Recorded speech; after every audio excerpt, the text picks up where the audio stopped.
Here are the top 10 political gaffes that make John McCain unelectable. Number 10. Doesn't know who the president of Spain is, or thinks Spain is in Latin America. If you're elected president, would you be willing to invite President José Luis Rodríguez Zapatero to the White House? All I can tell you is that I have a clear record of working with leaders in the hemisphere that are friends with us and standing up to those who are not, and that's judged on the basis of the importance of our relationship with Latin America. No! Number 9. Thinks that Czechoslovakia still exists. Concerned about a couple of steps that the Russian government took in the last several days. One is reducing the energy supplies to Czechoslovakia. Number 8. Believes Iraq shares a border with Pakistan. And I'm afraid that it's a very hard struggle, particularly given the situation on the Iraq-Pakistan border. Number 7.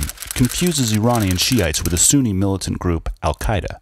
Al-Qaeda is going back into Iran and receiving training and are coming back into Iraq from Iran. That's well known. You said that the Iranians were training Al-Qaeda. I'm sorry, the Iranians are training extremists, not Al-Qaeda. Not Al-Qaeda, I'm sorry. Number 6. The 100-Year War in Iraq. President Bush has talked about our staying in Iraq for 50 years. Maybe 100. Number 5. Joking about bombing Iran. That old Beach Boys song, Bomb Iran? Bomb, bomb, bomb. Anyway. Number 4. On the day of the worst financial crisis since the Great Depression claims. The fundamentals of our economy are strong. Number 3. Doesn't know how many houses he owns. How many houses do you and Mrs. McCain have? I think I'll have my staff get to you. Number 2.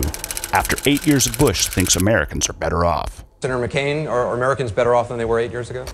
I think you could argue that Americans overall are better off. And the number 1 biggest gaffe of all time committed by John McCain is picking Sarah Palin as his running mate.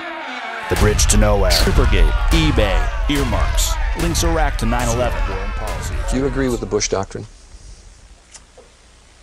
In what respect, Charlie? Thanks, but no thanks.